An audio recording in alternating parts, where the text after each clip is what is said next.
وَكَانُوا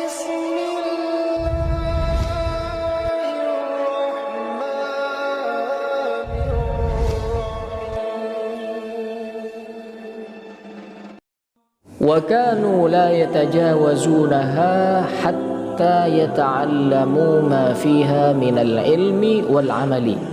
Dan mereka itu ketika mempelajari, ketika membaca 10 ayat, tidak pindah ke 10 ayat yang lain kecuali sudah mempelajari ilmu dan sudah mengamalkan. Hatta abhau sadatal alami wa manara hidayatin linnas. Belajar seperti itu kepada Nabi dan mereka sangat gigih di dalam belajar Al-Quran.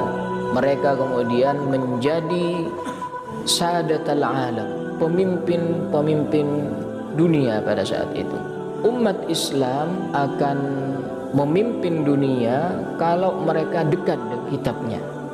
Walam yantafi sirajuha, dan tidak akan pernah redup cahaya Islam illa indama hajaral muslimuna kitab rabbihim, kecuali kalau orang-orang Islam sudah tidak menghiraukan kitab Tuhan mereka. Mundu an nazala al-Qur'anul Karim adraka a'da'ul Islam anna as-sabila al-wahida li muharabatihi an yub'idu ta'thirahu an qulubil muslimin. Sejak Al-Qur'an ini diturunkan kepada Nabi, a'da'ul Islam, para pembenci Islam, ya, musuh-musuh Islam itu sudah tahu bahwasanya satu-satunya jalan untuk memerangi kaum muslimin adalah menjauhkan mereka dari Al-Quran. Wa qala alladzina kafaru, orang-orang kafir mengatakan sesama mereka, la tasma'u li hadzal Qur'an, jangan kalian dengarkan Al-Quran. La tasma'u li hadzal Qur'an, janganlah kalian dengarkan Al-Quran, hanya sekedar mendengar, jangan, hingga Al-Quran tidak didengar oleh kalian. Walghaw fihi, buatlah rame atau buatlah bercandaan. Apa tujuannya? La'allakum taghlibun, agar kalian menang. Wa idza quri'al qur'anu fastami'u lahu, kalau Al-Qur'an dibacakan maka hendaklah kalian simak dengan baik. Fastami'u lahu wa ansitu, dan diamlah. La'allakum turhamun, tujuannya agar kalian dirahmati oleh Allah Subhanahu wa taala. Kalau orang kafir mengatakan jangan kalian dengar, buatlah ramai. Allah mengatakan dengarlah dengan baik, diamlah. Orang hanya sekedar mendengar Al-Quran itu bisa saja berefek kepada nggak paham maknanya. Dan ini akan berefek sampai orang-orang kafir mengatakan jangan kalian dengar Al-Quran ini. Satu-satunya jalan atau untuk memerangi umat Islam adalah menjauhkan mereka dari kitab Al-Quran.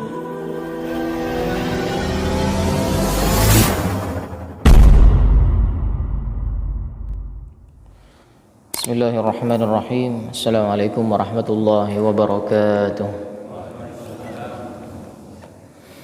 Alhamdulillahi haqqa hamdih, wassalatu wassalamu ala abdihi wa rasulih Sayyidina Muhammadin wa alihi wa sahbihi.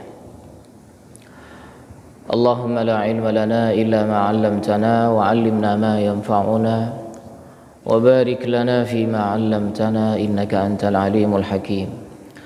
Allahumma nawwir qulubana binuril iman wa nawwir qulubana binuril islam wa nawwir qulubana binuril Qur'an. Allahumma nawwir qulubana binuri hidayatika kama nawwartal arda binuri syamsi birahmatika ya arhamar rahimin, amin. Thumma amma ba'd.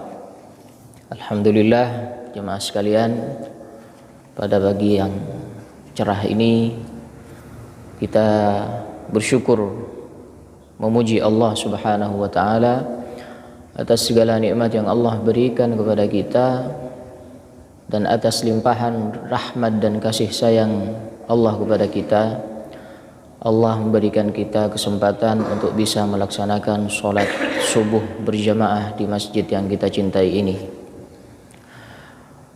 Sholat subuh sebagaimana yang firmankan oleh Allah Subhanahu wa taala di dalam surah Al-Isra, inna Qur'anal fajri kana mashhuda, sesungguhnya salat fajar atau salat subuh kana mashhuda, telah disaksikan. Nabi SAW di dalam hadisnya menjelaskan tentang potongan ayat ini. Kemudian beliau mengatakan dan bersabda, tashhaduhu malaikatul laili wa malaikatul nahar. Disaksikan oleh malaikat pagi dan malaikat malam. Kalau kita membaca tafsir Ar-Razi, beliau mengatakan di sana bahwasanya sholat subuh ini disaksikan oleh dua malaikat, malaikat pagi dan malaikat malam. Jadi ada piketnya juga malaikat, ada yang shift pagi, ada yang shift malam. Malaikat pagi dan malam bertemunya ketika sholat subuh. Maka kemudian malaikat malam mengatakan dan melaporkan kepada Allah Subhanahu wa taala, ya Rabb, wahai Tuhanku, inna tarakna ibadaka wa hum yusallun. Sesungguhnya kami telah selesai melaksanakan tugas kami dan kami meninggalkan mereka sedangkan mereka sedang dalam keadaan sholat. Malaikatun nahar, adapun malaikat pagi, mereka juga mengatakan, ya Rabb, wahai Tuhanku, ataina ibadaka wa hum yusallun. Kami datang untuk melaksanakan tugasmu di pagi hari dan kami dapati hamba-hambamu juga dalam keadaan sholat.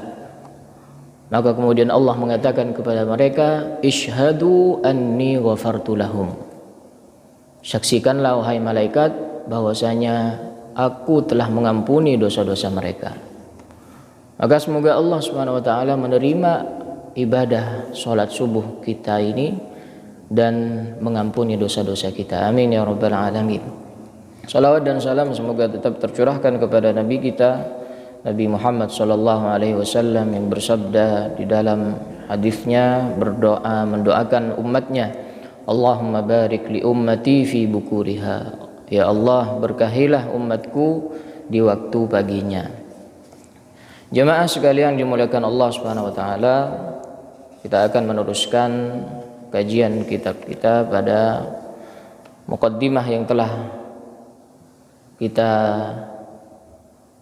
baca dan kita jelaskan kemarin, bagaimana Al-Quran kita jadikan sebagai pegangan hidup kita, sebagai asupan bagi ruh kita.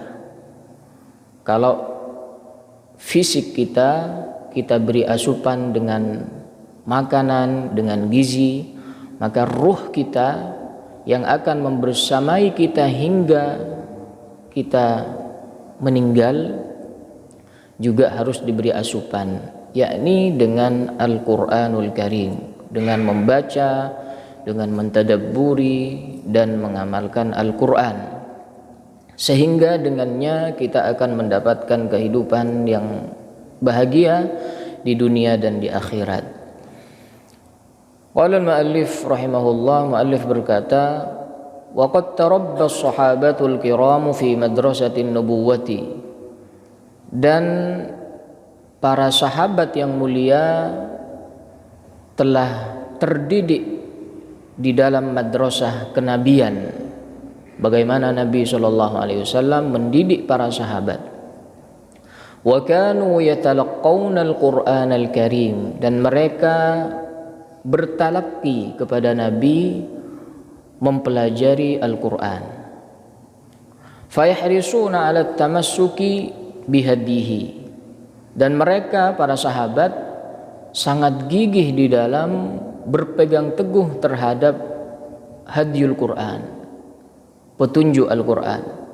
Wali'tisami bihablihil matin, dan berpegang teguh juga terhadap hablullah al-matin, talinya Allah yang sangat kuat, yakni apa?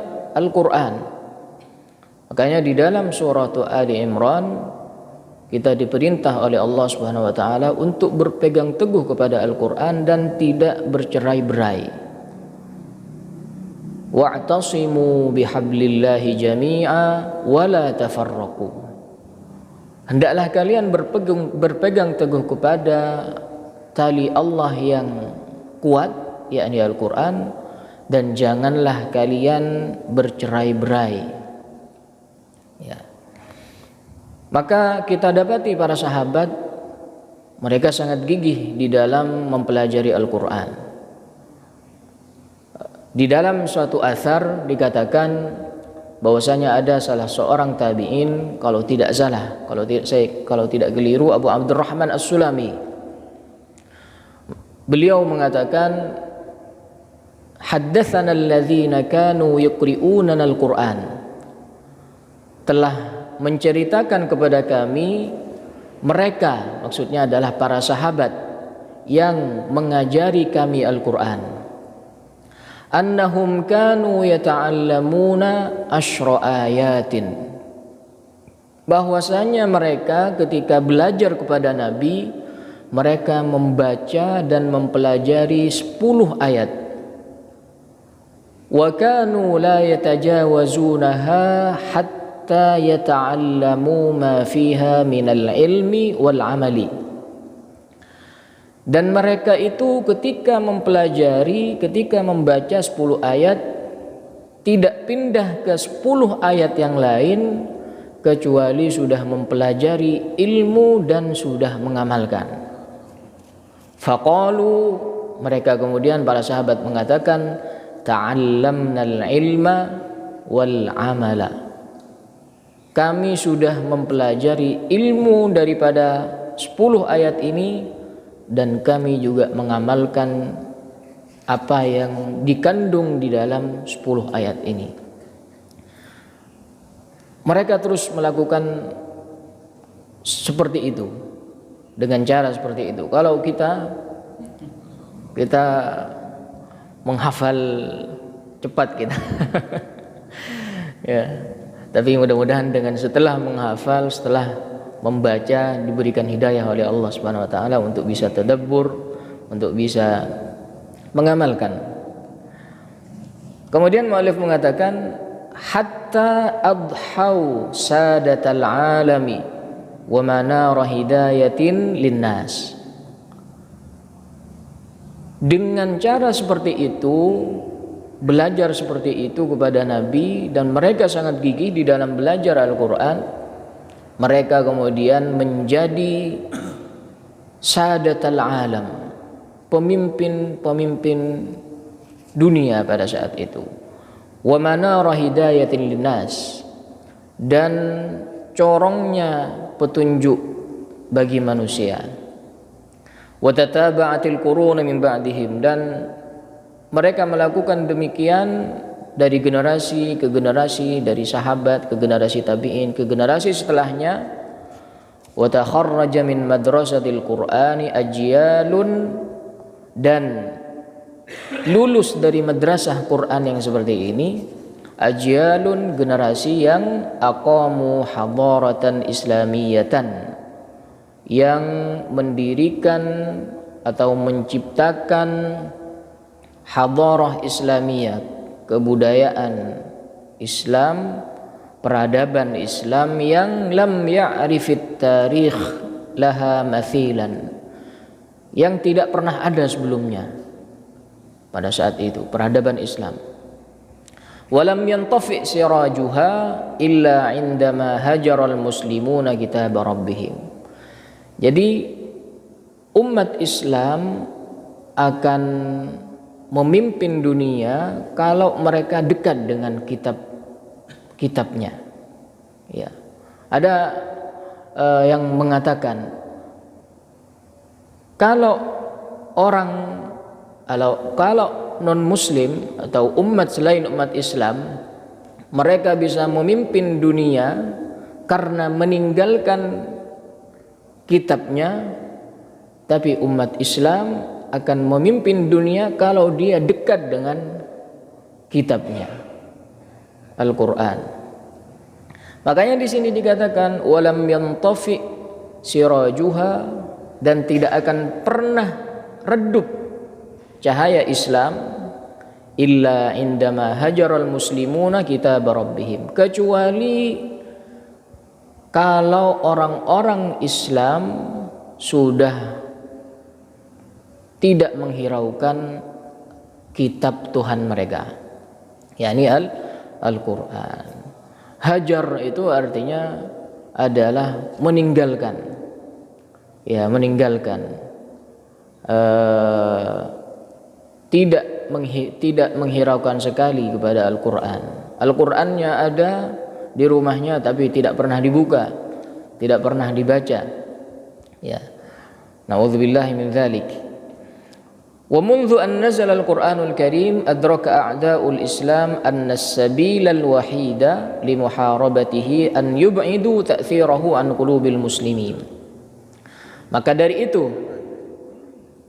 sejak Al-Qur'an ini diturunkan kepada Nabi, a'da'ul Islam, para pembenci Islam, ya, musuh-musuh Islam, itu sudah tahu bahwasanya satu-satunya jalan untuk memerangi kaum muslimin adalah menjauhkan mereka dari Al-Quran, lebih-lebih menjauhkan mereka dari efek Al-Quran ke dalam terhadap hati mereka. Makanya dikatakan atau difirmankan di dalam surah Fussilat, وَقَالَ الَّذِينَ كَفَرُوا لَا تَسْمَعُوا لِهَذَا الْقُرْآنِ وَالْغَوْا فِيهِ لَعَلَّكُمْ تَغْلِبُونَ. Ini bincangan orang-orang kafir terhadap sesama mereka. وَقَالَ الَّذِينَ كَفَرُوا, orang-orang kafir mengatakan sesama mereka, لَا تَسْمَعُوا لِهَذَا الْقُرْآنِ, jangan kalian dengarkan Al-Quran ini. Jangan kalian dengarkan Al-Quran ini. Coba kita perhatikan redaksinya menggunakan tasma'u, dari kata sami'a yasma'u, sekedar mendengar. Kita umat muslim diperintah oleh Allah, kalau Al-Quran dibacakan, apa? Wa idza quri'al Qur'anu fastami'u. Ya. Bukan fasma'u, tapi fastami'u, ya. Bertambahnya huruf, kata para ulama, ada gairah, bertambahnya huruf juga menandakan bertambahnya makna. Maka tidak hanya mendengarkan, sekedar mendengar, ya, biasanya Al-Quran dibaca kadang lewatkan mendengar, sekedar mendengar. Jadi kalau kita sholat, kita harusnya lebih lagi menyimak dengan baik, ya. Nah, ini di sini dikatakan la tasma'u li hadzal Qur'an. Janganlah kalian dengarkan Al-Qur'an, hanya sekedar mendengar, jangan. Oleh karenanya sehingga Al-Qur'an tidak didengar oleh kalian, walghaw fihi, buatlah rame. Buatlah rame atau buatlah bercandaan. Apa tujuannya? La'allakum taghlibun. Ini firman Allah di dalam surat Fussilat. La'allakum taghlibun, agar kalian menang, agar kalian menang terhadap kaum Islam, ya. Kalau kita diperintahkan wa idza quri'al Qur'anu fastami'u lahu, kalau Al-Qur'an dibacakan maka hendaklah kalian simak dengan baik.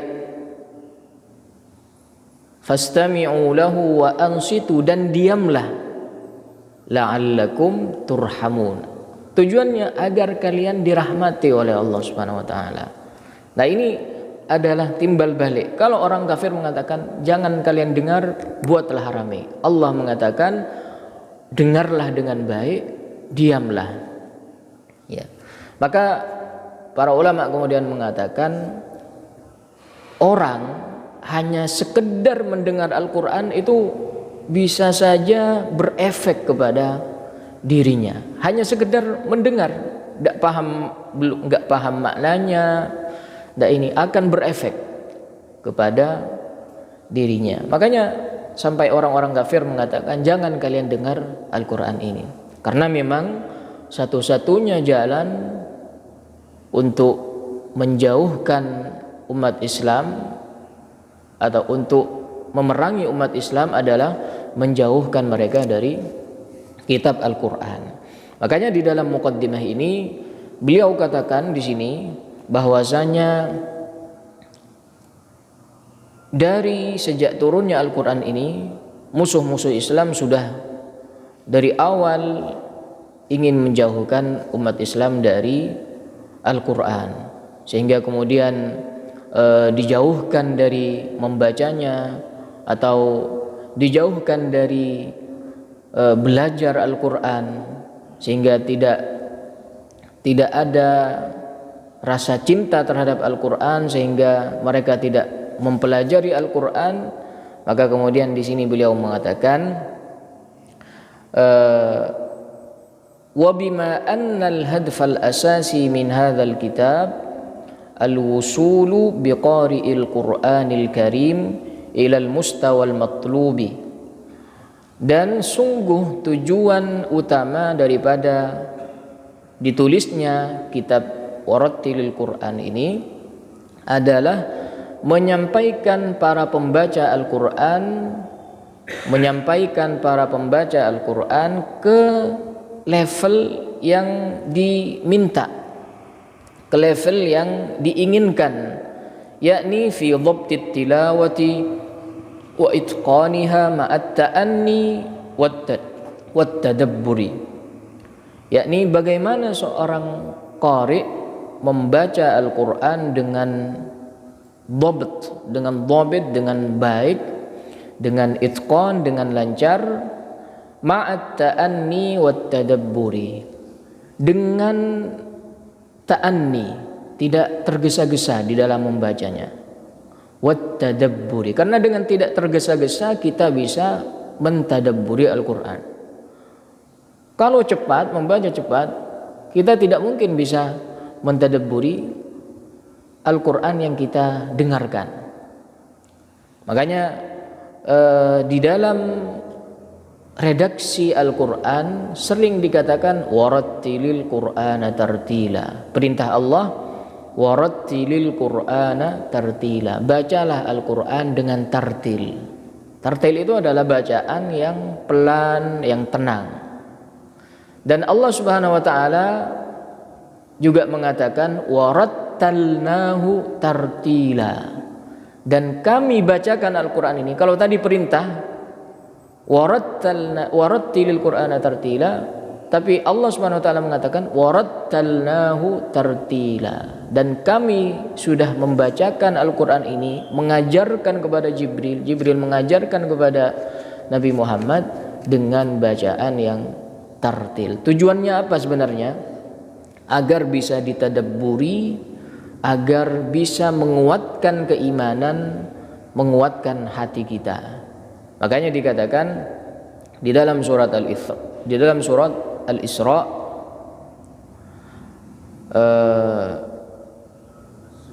ala mukthiw wa nazzalnahu tanzila.